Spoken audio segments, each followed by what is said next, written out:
What are you most excited about with Lululemon as far as growth in general? Yeah, no, we take a lot of.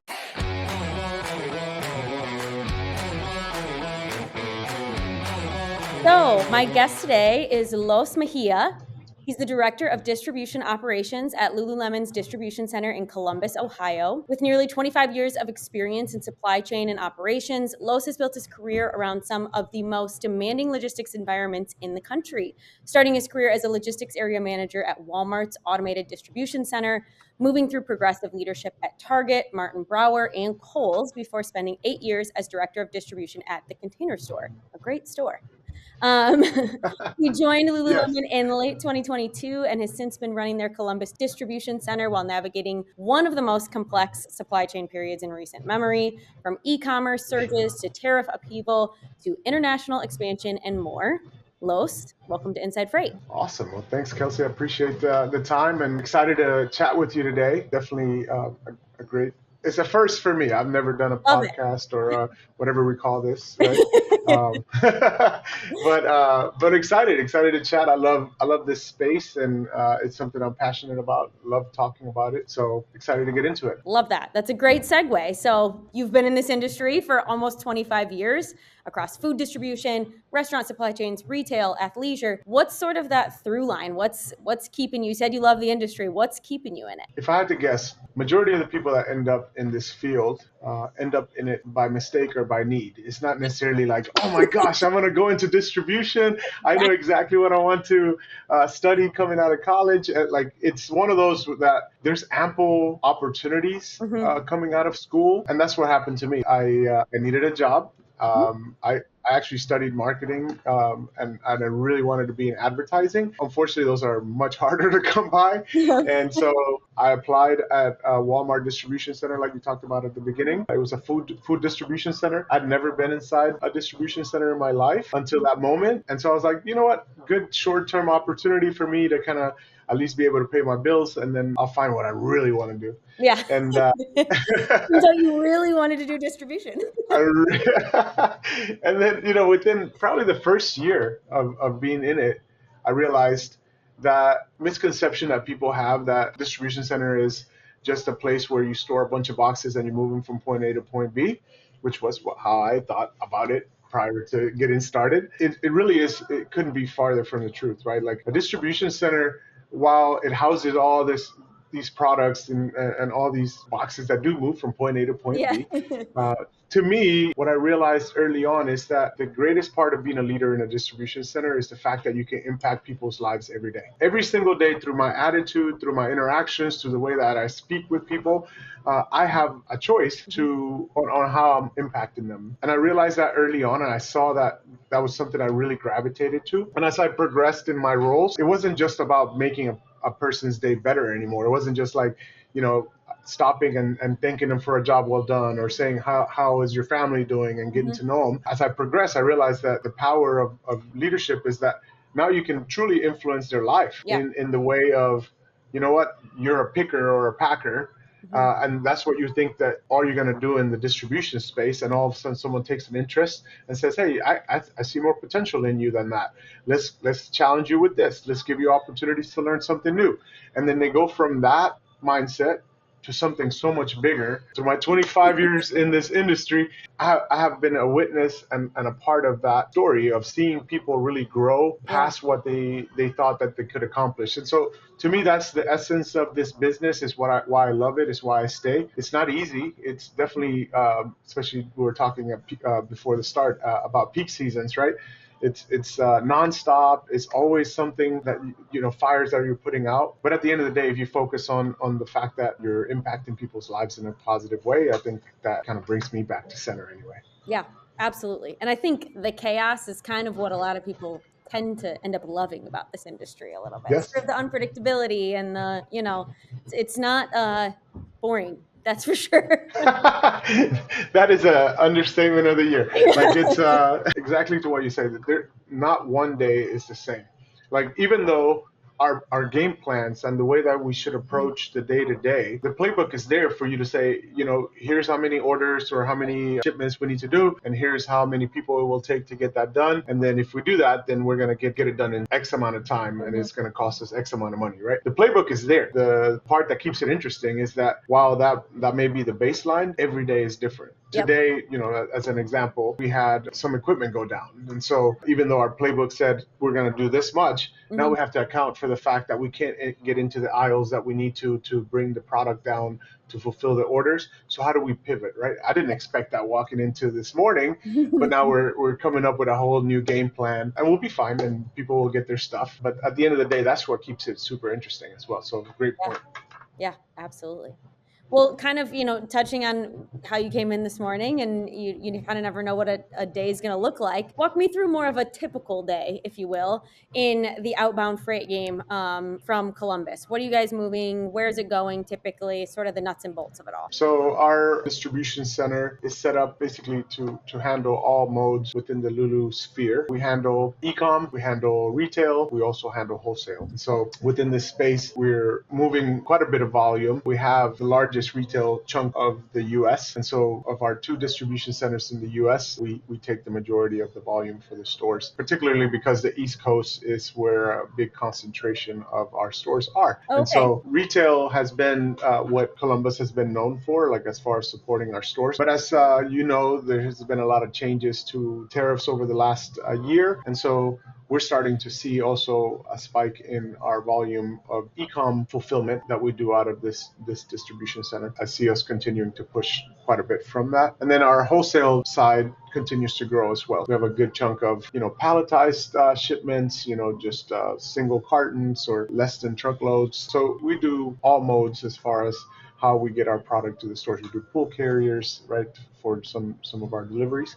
So there's quite a bit in that day in, day out on how we manage through all these different volumes. No, that makes a ton of sense. That's super interesting. I didn't realize there was so much. I mean, I knew Lululemon was more or less nationwide, but I didn't realize it was so East Coast focused. So is it East Coast originated? No, so our company started out of Vancouver, Canada. Oh, okay. And so it started in Canada and has kind of grown in the US. The US market is our largest market in the world that we operate in. I think just the concentration of people, we try to be in cities and places where we know there's going to be, the right level of income and the right balance of people for our product. And so, the East Coast definitely has a ton of that. But we are definitely growing in the central and west regions as well. Love that. So I would love to understand sort of in a company as large as Lululemon, how you're kind of working with, or potentially maybe you guys work totally separately from other distribution centers or transportation teams within the company. Kind of how are you guys working together? Are you pulling from similar carrier bases? Are you fully making your own decisions? How does that all,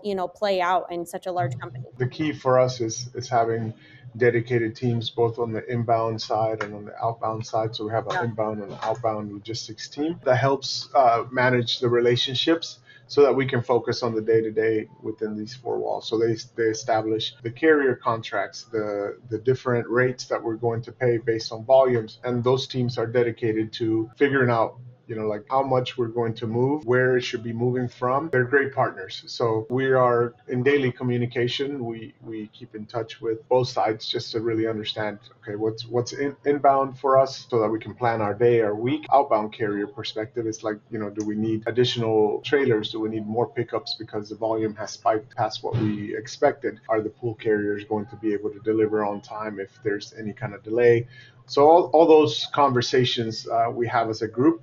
But those 2 teams manage everything from those 2 ends for the entire company. Nice. Love that. So I assume, correct me if I'm wrong, that you specifically are slightly more involved on the outbound side of things. Let me try to clarify that, right? So as a distribution director, everything that comes in and goes out of this building, I have the responsibility of figuring out how to move it through this site, right? I would say it's on both sides. I don't think that outbound or inbound takes priority. Are there any, obviously you primarily serving, the East Coast, it sounds like, are there any regions within the East Coast that give you guys the most headaches just from freight related challenges, getting inbound and outbound shipments? I mean, outside of weather related incidents, because sometimes it likes to dump snow in New York or whatever. But any areas that tend to be surprisingly more complex, I guess, from a shipment standpoint. I think your large metropolitan areas. If you think Yeah, New York City, we have a ton of stores up there. We have to kind of chop those deliveries up in ensuring that if we're going into Manhattan, as an example, yeah. like you can't send the whole 53-foot trailer into there. Like it's Might gonna be a get stuck. little obnoxious. It might be a little tight. Yeah, So we have to break those up once they arrive at the freight forwarder on just how they're going to split that into box trucks or smaller delivery vans. I think those from the complexity of what's the need in that particular area based on the different requirements for the city. I think New York is a great example of that. But overall, I think that our outbound logistics team does a fantastic job of figuring out what's the right carrier, how do we get into that area with the minimum disruption to the store and to our operation here, because ultimately what we're trying to accomplish is move it through here within an X amount of time, get it to the store so that they have it available for their rollouts on a weekly basis and the staffing that they have to receive all this product. And they do a great job. I love that. No, your New York example is super fascinating to me because I'm on the marketing side of the business, so I'm not in the day to day, shipping challenges and things like that. So are you often working, or sometimes I guess working with like a 3PL to do the full truckload to a freight forwarder, and then it's splitting into box trucks to go, downtown New York versus starting with separate box trucks? I know that might be a stupid question, but as somebody who's not No, it's not. in the No, no. space, it's fascinating to me. No, we try to make sure that everything that we're sending out from a pool carrier perspective, which is just a big consolidator, right? Like we Yeah. load everything into a trailer, 53-foot trailer. Yep. It goes to this carrier, and then they take it into their deconsolidation area, Yep. DC space, and then they say, okay, this particular region, which let's just call it the Southeast, right? Like so, Yep. Georgia, Florida, we're going to then start to split it off based on volume from there and delivery agreements to the store. So once we hand that off, then they're kind of managing that particular piece and making sure that they meet their SLAs. When you're looking at those transportation partners that you're working with, whether just in general or with some of those, more like metropolitan cities where there's more complexities, things like that, are there specific things that you're looking for in a partner, like non-negotiables or red flags in a partner that you're like, hey, we can or can't work with you because of these reasons? I think a big piece, right, is it starts with how are they going to show up for our stores and Yeah. how are they going to be able to service the requirements of whatever region they get. The easy thing to do would be for us to just say we can ship everything FedEx. If we really wanted to, we could just say to all of our stores, we could just load it on a FedEx truck and then they're going to get 70 to 80 boxes, sometimes at random times rather than Yeah. all at once. And from my lens, that's a really easy solution, right? But at the end of the day, it's like what's the right thing to do for our customer, which is the stores, and how do we manage that relationship the best? So when we're looking at carriers, it's like, are they going to be good partners? Are they going to be able to have that communication piece with us and with the stores so that if there's delays, if there's a breakdown, if there's anything that goes amiss, like are they raising the flag right away so we can adjust, right? Yeah. So meeting our service level agreements is huge. We put a lot of emphasis and a lot of money into trying to make sure that if we say we're going to have this amount of time to get it processed at the DC and then to the store, that we're meeting those expectations, right? Like, and so the carrier has to be able to meet those criteria. And ultimately, like, are they going to be a good partner in protecting our brand and our Yeah. product, right? Like we are trusting them that we can hand them millions of dollars, a week of product, and that is going to arrive at destination without any issues. And there's plenty of examples out there of carriers that they take a load and all of a sudden it disappears, or there's Yeah. significant amount of shrink. And so weighing those criteria definitely are probably top three, I would say, Yeah. for us. No, that makes a ton of sense. Is there anything that you've ever seen with a particular transportation partner that really stood out to you as like impressive or memorable or sort of above and beyond? Obviously, you don't have to like mention specific people or companies, but Yeah. just, an example of something that was like really just impressed you. I'll go back to my time in Texas when I was at the Container Store, because Yeah. this was pretty out of the norm for Texas. So I don't know if you remember around 2020, 2021, there were some crazy winter storms. Yeah. Um, in Texas, right? Like shut Mhm. down the city Yep. for in Dallas, shut it down for like a week. Like we didn't have electricity for a week. Yeah, I It remember was people's nuts, right? pipes were bursting, like it was a whole Yeah, thing. Yeah, yeah, it was bad. It was bad, right? yeah. So I was working for the container store at the time, and it was basically completely backed us up from all the delivery schedules that we had, and all the stores were having to be rearranged and figured out how we were going to manage through so many days of not being able to process volume Yeah, out, and so we worked with a particular carrier that had the bulk of our deliveries across the U.S.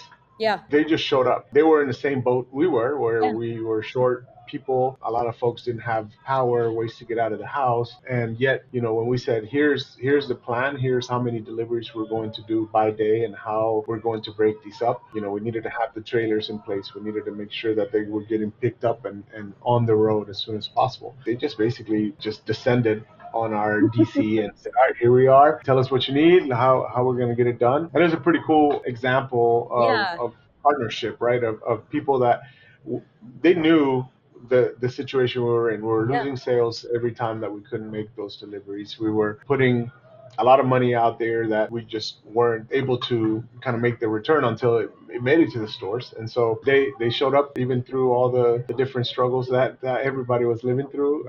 And we were able to get caught up and get the stores filled fairly quickly. So it was a pretty great example of two teams coming together to achieve one goal.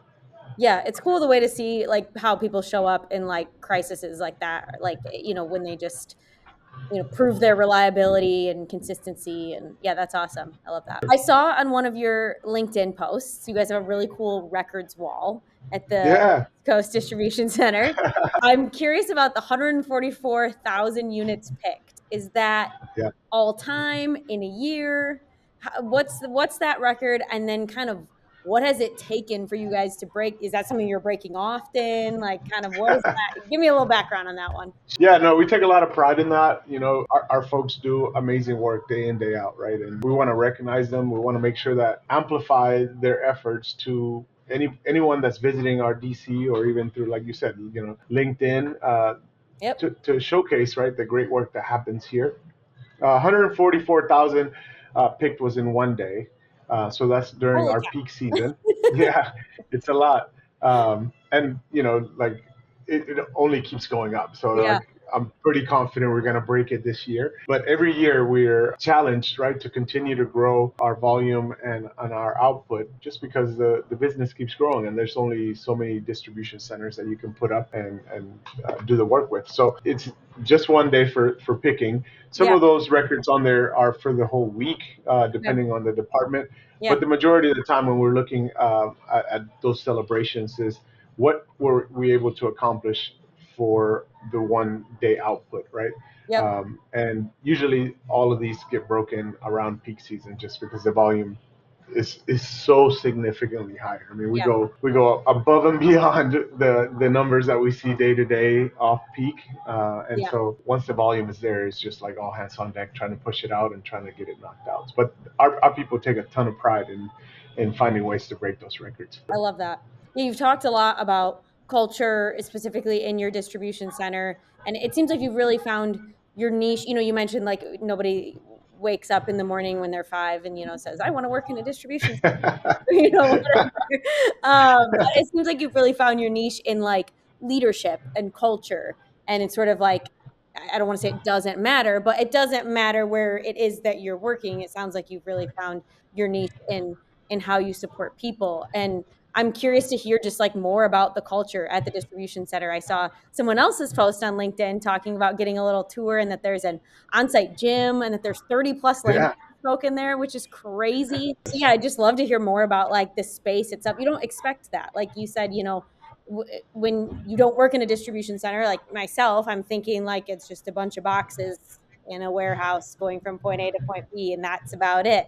yep, When I see that there's like this on-site gym and these ESL classes and all these this big prize wheel and these cool culture benefits. yes. You went down the LinkedIn rabbit hole. I love it. Like that's sorry, awesome. sorry, sorry. It's called good research.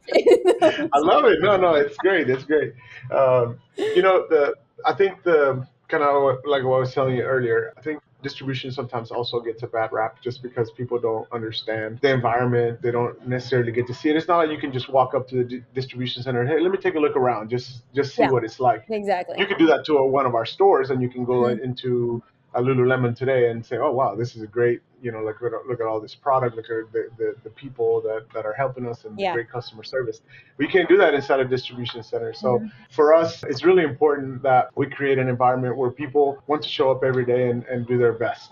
And I love that about this company is that when they talk about their best, it's not just the number of 144,000 units picked in one day. What it means is how do we care for the whole person so that, yes, you are going to work and you're going to help us meet these numbers, but you're also going to have an opportunity to during your workday, if you want to take your lunch and work out, you Mhm. have a site right here, which I'm so proud of this gym in the sense that it's like, A, you don't have to pay for it, but B, Mhm. like the equipment that we have, the resources that we have available for our employees, for them to stay healthy and take care of their bodies day in, day out is huge. We offer, like you talked about, ESL classes because our population here in little bitty Columbus is super diverse. Like it's Mhm. crazy.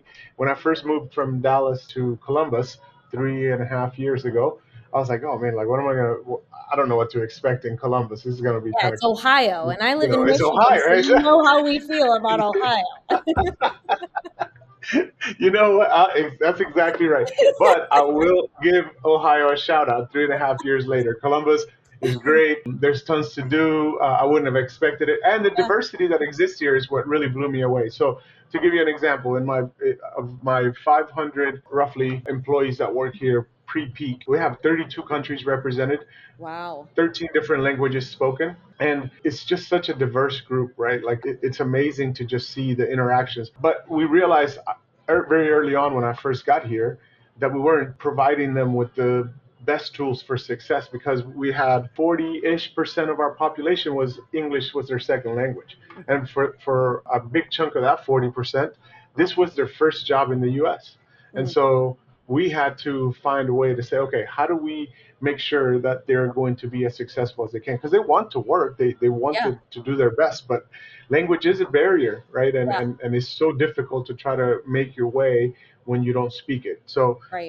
the company was super supportive when we approached and said, hey, I think we can build a cool program here where we can provide on-site ESL classes for free to our employees, where they do it after their work shift, Mhm. but at the end of the day, it's here. They don't have to go and Yeah. search for the professor and all of that.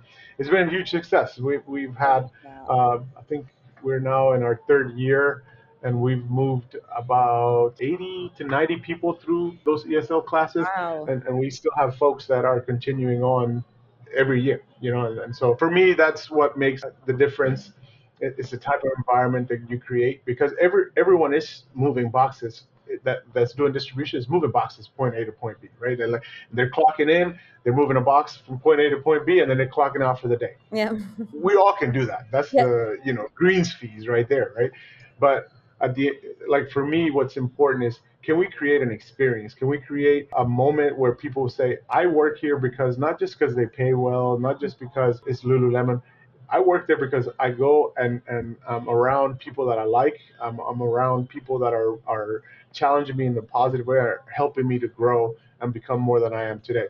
And so that's our challenge every single day to our leaders here. It's like how do we make sure that never goes away, that feeling never goes away. And we're not perfect. I'm not telling you all of a Yeah. sudden Yeah. you're gonna Yeah. walk in here and it's like, butterflies and For rainbows sure. Yeah. across the board, right? It's a work in progress every day. But we love the challenge because when we get it right, we do things like a chili cook-off, right? Like where we started that 3 years ago here. Something that like people, because I'm from Texas, so like I was like, we got to do a chili cook-off. Let's. And they were like, what the heck is a chili cook-off? Yeah. And so we started that here, and people create like a whole booth with a Oh my theme. They gosh. dress up. So it's not just a chili. Now it's about how you present your chili and your Oh dessert. my gosh. I was gonna say we And do a chili cook-off, but it is not that.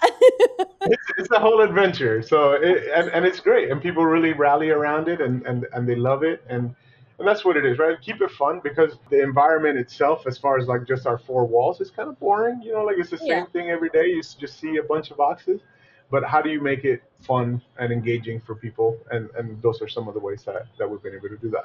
Yeah, it sounds like you're really trying to create like a sense of belonging for people. Like there's Yes. just something there for them, and that's really cool. And that's awesome that you've gotten to be. I didn't realize you were a part of so many of these culture initiatives, or sort of a part of helping spearhead them. It sounds like so. That's awesome. That's really really cool. I have to give credit to the Container Store. It's like I spent 8 years there. Yeah, Probably one of the best cultures I've ever worked around, and that's awesome. like they've gone through some ups and downs over the last couple of years. But at the heart of it, like what they really nailed is the employee experience and the way that they made every person in that team just feel like they belonged, right? Like you said. Wow. And so that's my goal. Like it's something that I'm very passionate about, and ensuring that we're constantly in that work to create that great place to work. Absolutely. I love the Container Store's containers, but I did not know much about their culture, so I love to hear that. It looks like you also recently supported the launch of Lululemon's Mexico e-commerce site, which is really awesome. What does cross-border e-commerce kind of look like from the distribution center side of things? Are you involved in that at all, or were you simply supporting that e-commerce, launch? Yeah, just tell me a little bit about that. Yeah, it's been a transition. So Mexico used to be a franchise business, and Lululemon bought them out a couple years ago. So this is the integration of Mexico into our North America model, and making sure that they have all the resources and the tools to operate just like we do in Canada, just like we do in the U.S. So ecom was a small part of the overall integration, but it was a key one because prior to we had to send every Mexico order from the US or Canada. And prior to all the changes in tariffs, Mm-hmm. that was it wasn't, I wouldn't say it's easy because it would still require several different steps. It wasn't just putting the label on and shipping it like Yeah, it you're is dealing with like if you customs ordered and something. cross-border operation, all that. Yeah, yeah. Yes. So the big win from us establishing that is that now Mexico is its own standalone e-com operation that is able to fulfill the orders for the country, and it's not something that here in Columbus or in LA in our other U.S. site that we don't get those orders anymore. So Mhm. that helps us selfishly, Mhm. but also it's good in country. They get the product so much faster, right? Like Yeah. it would take sometimes 10 days, 2 weeks before Mm, someone mhm, will see something come out of the U.S. to them. Now it's so much faster. So yeah, it's been a great experience. I think anyone that has the opportunity to be able to support an international rollout mhm. is such a learning opportunity because you have to adapt to their culture. Even though like I'm originally from Nicaragua, right? So I'm Okay. like, I speak Spanish. I should be just plug and play. Like, but it's not. Like once you get Yeah, there, they're like, well, you don't know this, and yeah, this is how we do this here, and yeah. this Still a different change. culture, yeah. Totally different culture, right? But the tacos are on point. Like if you ever go, I if you mean, ever go that to you are Mexico City, correct.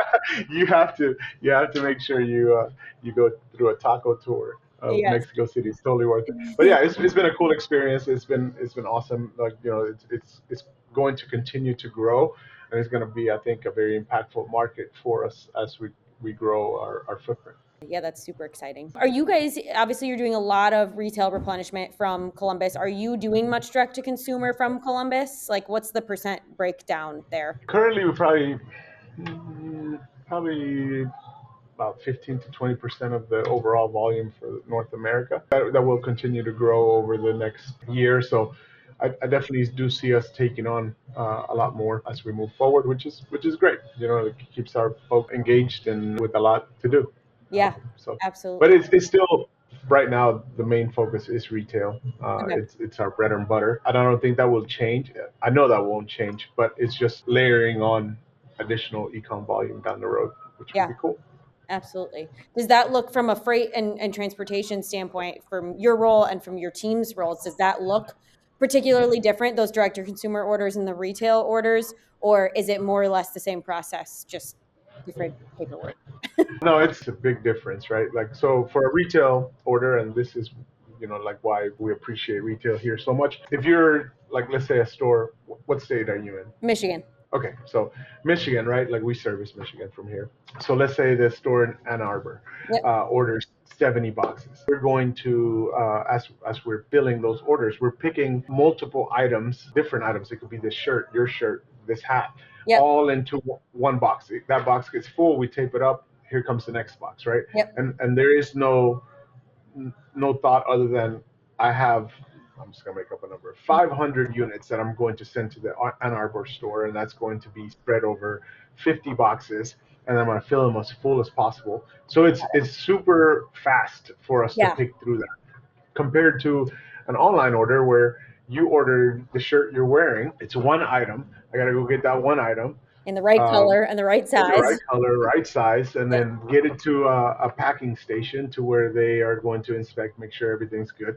Then just that one item now is going to get packed into a bag or a box, and then that's what's going to make it out to the carrier, Mhm. right? So for those, generally for our ecom volume, we're using carriers like FedEx or Viho, which are single unit or like just small parcel type of deliveries. And for retail, the majority of our volume goes through these pool carriers so that they can manage these massive amounts of cartons that we're sending out daily. Yeah. We have different relationships with different carriers for that reason, and we're constantly evaluating, okay, what makes the most sense. Like we used to have a carrier for Michigan that we switched out because we felt like we could get better services and better rates with someone else, right? And Yeah. so that evaluation with our outbound logistics time is happening all the time. Yeah. Yeah. No, that makes sense. As Lulu continues to expand into more international markets, or as your team continues to expand the e-commerce side, how do you kind of see the freight and the carrier strategy evolving to keep up with the growth? It's important not to put all your eggs in one basket. I think Yeah. 2020 was the epitome of that statement. Like Hmm. I was at the Container Store in 2020, and it Hmm. was we used it was UPS actually. So we were with UPS, and they completely fell apart, right? Like when everyone started to switch to online ordering because they were quarantined, Yeah. like it broke their whole processes. They couldn't keep up, right? Like Yeah. I remember they were telling us, hey, we will only give you 5 trailer loads per day. That's all. Like, and if you exceed that, sorry, figure out where you put it, and then we'll pick up that the next You're day. like, that's not going to work. I was like, that's crazy. I was like, Yeah. no, people are dying for their product. For us, is the evaluation of what lanes make the most sense. Like, Hmm. where are we getting the best service? Is Hmm. there a carrier that services an area better than others? So, as an example, I'm sure you've heard of Viho. They service metro areas and they do these deliveries where, like once they do their sort and they spread it out into these small delivery vans or, sometimes cars, whatever. They just have a way in certain areas to have better speed of service. And Yeah. so, we consider those things, but also we're evaluating, all right, relatively a newcomer. Does that mean that are there going to be quality issues? Are there going to be service issues to the customer where they're, not paying attention on how they're, presenting that product to the customer? I've seen some deliveries like from some that they just fling the product into your porch and then good luck, right? Yeah. And You're like, so oh, it's good. That really aligns with Lulu's brand standards of quality. exactly. So it's about evaluating, make sure that they are following through on their side as well. On it's not just about price, it's not just about speed. It's also about just like the overall experience from beginning to end. And so we're constantly evaluating that and making sure that we're covered from a volume perspective. So as volume continues to rise, that we don't just say, okay, FedEx, you're going to have 80% of our volume. That's just not a good strategy. Like as big as their network is, there are going to be constraints, particularly around peak season, and we just don't want to get caught in that hole. Absolutely. What are you most excited about with Lululemon as far as growth in general? Anything, big coming down the pipeline that you're excited? I'm sure you can't, share any big secrets or Yeah. product launches, but I mean more so just like anything exciting for your team coming down the pipeline. Yeah, I think just how we continue to grow our both our U.S. North America footprint, but Yeah. international for us over the last 3 to 4 years has just been amazing, right? So, Yeah. and there's still tons of growth opportunity for the company. Like we've been really focused on Asia, Europe, but as you talked about Mexico earlier, like I hope that that means that we're going to expand into Central and South America at some Yeah. point, right? Like, and I don't know that for a fact. I'm just Yeah, yeah. biased because I'm from Just a hope. Nicaragua, so I want the first Lululemon in Nicaragua. I'm ready to Yeah. open it, you know. We'll speak it into But existence right now. that's there you go. Remember this moment. Yes. Um, so I'm just excited about the brand itself is just so strong. So much room to continue to expose folks to our brand and what we have. You know, and it's a simple example. I started here November will be 4 years, right? But when they reached out to me and they said, hey, we'd like to interview you for a job with Lululemon, I was like, who? Like, is this like a fruit brand? It's like Yeah. what is it? I've never heard of it, right? And I went home and I told my oldest daughter, she was probably like 16, 17 years Oh, old so at that she time. knew what Lululemon was. So I said, hey, I got this.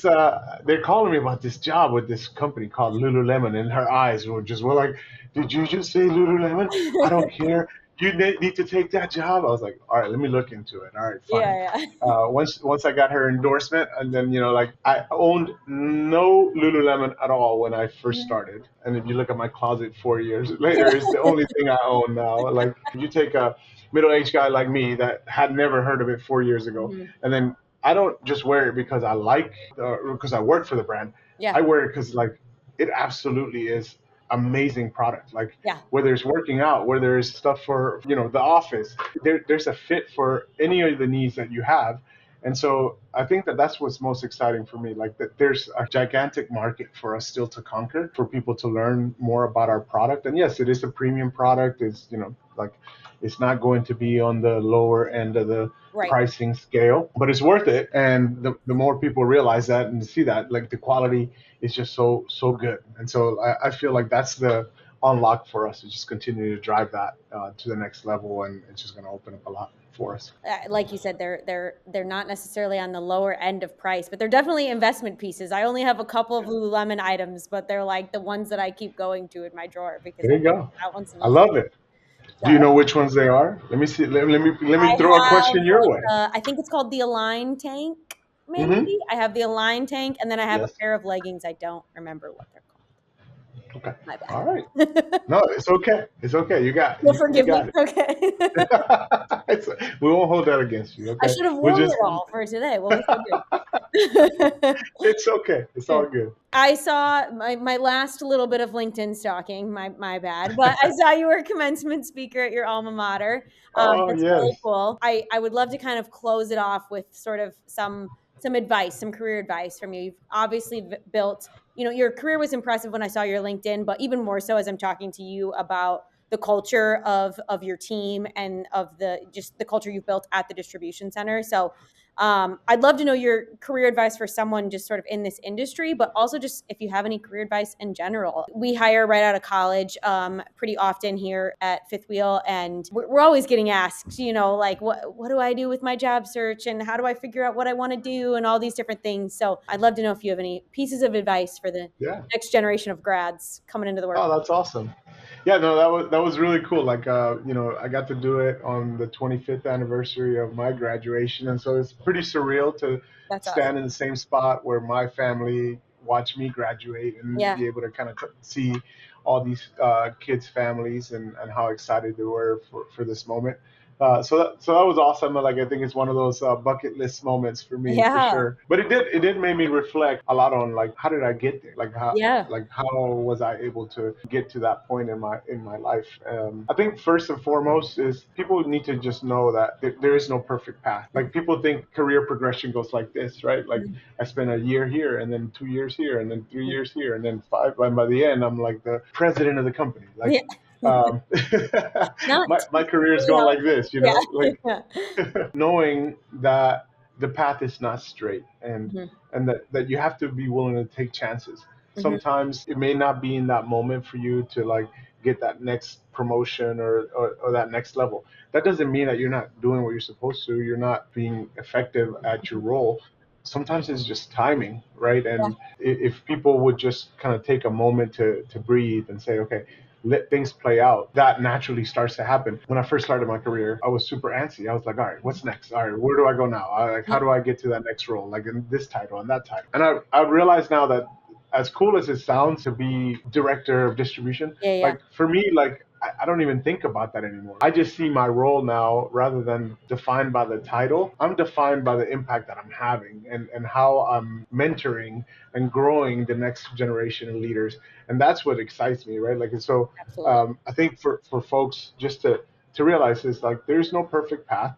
Like I told you at the beginning, I shouldn't even be in this industry. Like I shouldn't even be doing what I'm doing, but here I am. The second piece would be whatever you do it with passion. Pursue it wholeheartedly because while the role may not be the most glamorous or the best thing in the world in that moment, it can open doors and Yeah. it can propel you to whatever's next, right? The folks that just kind of sit back and hope something changes and say, okay, maybe something will happen. Like that's where you get stuck and that's where you end up in that mindset of like, yeah, this place sucks or Yeah. this doesn't work for me. Regardless of the role, if you really dedicate yourself to it and you pursue it with passion, like results naturally start to happen, Yeah. right? Like Yeah. I'm sure you've seen it in your career as well. Mhm. It's just about really kind of locking in. Yeah, absolutely. No, I agree wholeheartedly. I love all of that. Well, thank you so much for all of your time and your insights. And it's been Absolutely. so fun just getting to know more about your role and about Lululemon. This was really cool. Like I told you, I've never done this before. I hope I didn't, like lower your ratings after this goes, but you know, No, you were fantastic. I I really hope you enjoyed it. enjoyed I loved it. it. So, thank you for the opportunity just to have a chat and just to share a little bit of my experience. Really, really, really appreciate it. Absolutely. Our pleasure. Thanks for listening to Inside Freight by Fifth Wheel Freight, where we break down the logistics topics that matter to brokers, shippers, and carriers. FWF is a third-party logistics provider headquartered in Grand Rapids, Michigan, specializing in truckload, LTL, drayage, rail, overdimensional, and expedited freight across the U.S. and Canada. To learn more, visit FWF.com or follow us on LinkedIn, Instagram, TikTok, or YouTube.